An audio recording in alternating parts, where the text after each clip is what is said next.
Olá, tudo bem? Sejam bem-vindos à nossa aula de Biologia para a segunda série do ensino médio da Rede Estadual de Goiás. Esse é o projeto Seduca em Ação, que contará com programas diários para levar até vocês conhecimentos escolares.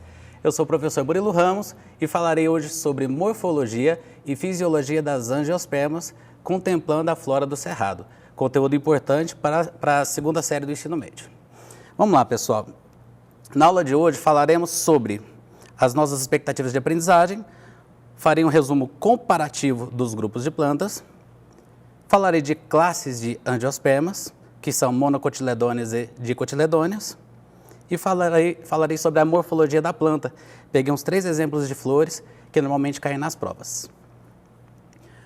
Nossa expectativa de aprendizagem hoje é reconhecer as estruturas e os mecanismos de vida e reprodução dos vegetais, relacionando com sua importância para os outros seres vivos. E também conhecer a flora do cerrado.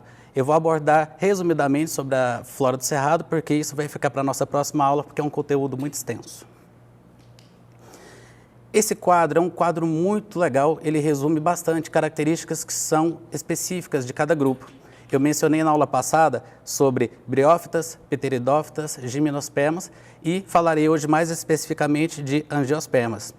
Esse quadro mostra aí a geração dominante de cada grupo. Vocês vão perceber que nas briófitas a geração dominante é a gametofítica e as demais vão ter a geração dominante esporofítica.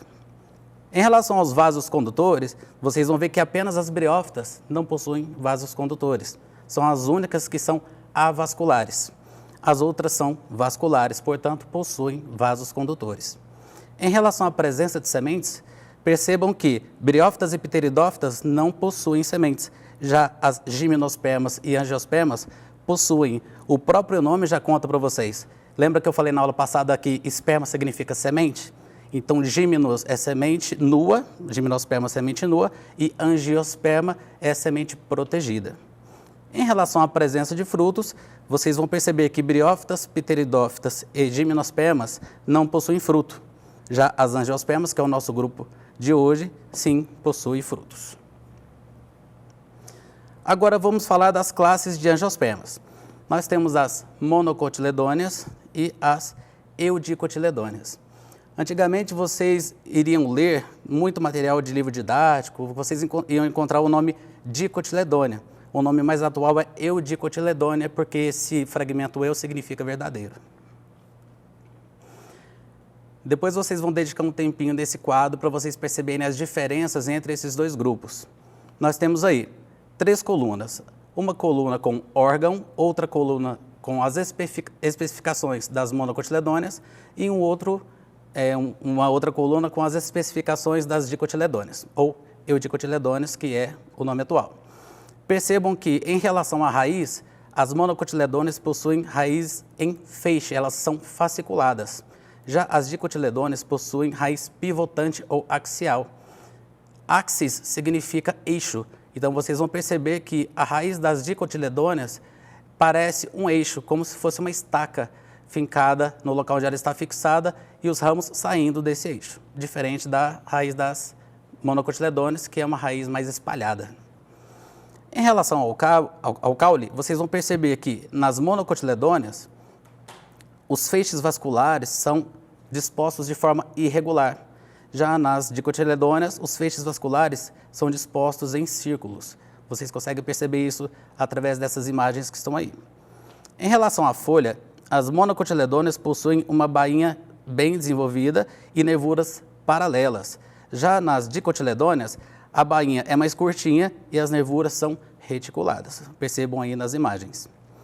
Em relação à flor, normalmente as monocotiledôneas são divididas em 3 sépalas e 3 pétalas. Mais para frente, nessa aula ainda eu vou falar o que são pétalas e sépalas. E nas dicotiledôneas, normalmente as flores são em 5 sépalas e 5 pétalas. Portanto, monocotiledôneas, 3 sépalas, 3 pétalas, por isso que eu as chamamos de trímeras.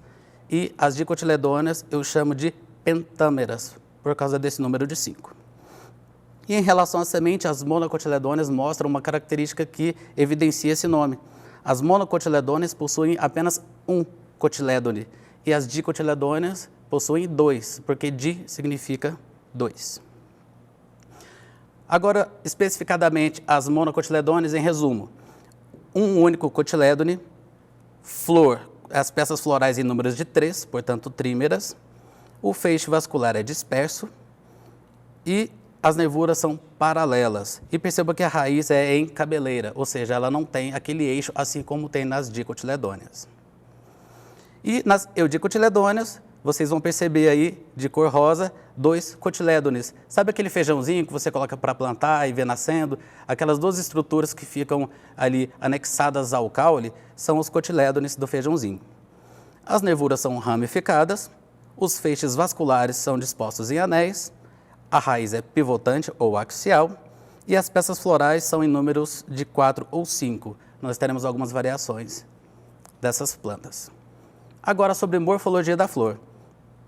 Pesquisei várias provas, vários conteúdos didáticos e eu peguei 3 exemplos que caem bastante.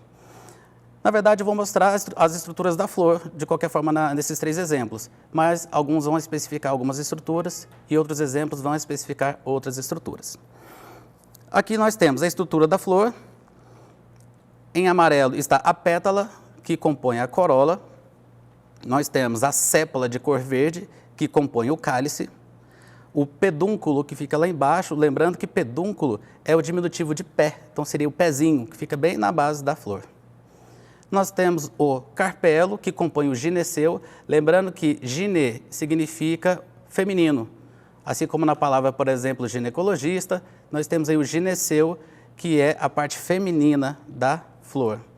E o androceu, que é a parte masculina. O estame vai compor o androceu, que é a parte masculina da flor. E ali embaixo nós temos o receptáculo. É uma região mais dilatada ali na base da flor, onde ficam todos os seus verticículos florais. Outro exemplo para vocês é uma flor também, são as mesmas estruturas, mas agora com um pouco mais de detalhe. Aí de cor alaranjada vocês vão ver a antera e abaixo um fiozinho verde que é o filete. Aí de cor roxa está a pétala, de cor verde a sépola, assim como eu já falei no último exemplo, o receptáculo, que é essa área um pouco mais dilatada, que fica na base da flor, o ovário, que está ali de corzinha alaranjada, e o estigma e estilete, parte feminina da flor. No próximo exemplo, especificando ali acima o estigma, de cor rosa a pétala, de cor verde a sépola, o receptáculo, a área mais dilatada logo abaixo, o pedúnculo, a antera, que é a parte masculina, logo em cima a antera, como eu já citei embaixo, abaixo da antera o filete, e esses compõem o androceu, que é a parte masculina dessa flor. Vocês vão ver ao lado, de forma aumentada, aquela estrutura que está no meio da flor foi aumentada e eu coloquei os nomes para vocês verem. O estigma, a parte que fica acima dessa região feminina. Logo abaixo o estilete e logo abaixo o ovário.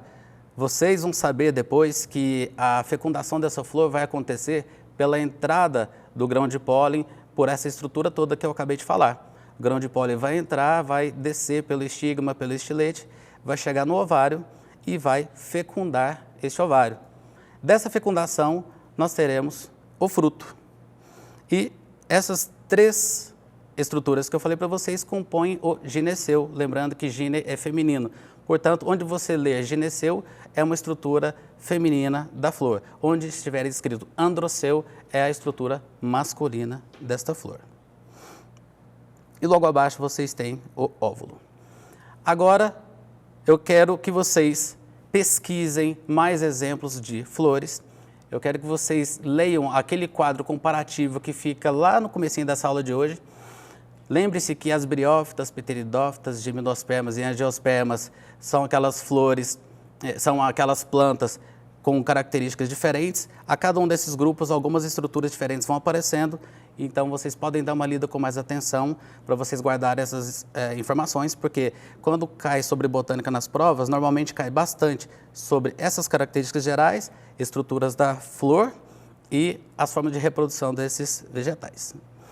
Sendo assim, pessoal, Nossa aula de hoje foi encerrada. Muito obrigado, galera. Fiquem ligados. Amanhã teremos aula para os estudantes da terceira série do ensino médio. Teremos aula de Geografia e também de Biologia. Não se esqueçam, essas aulas são transmitidas também pela rádio RBC FM 90,1 e AM 1270. Um forte abraço e até a próxima aula.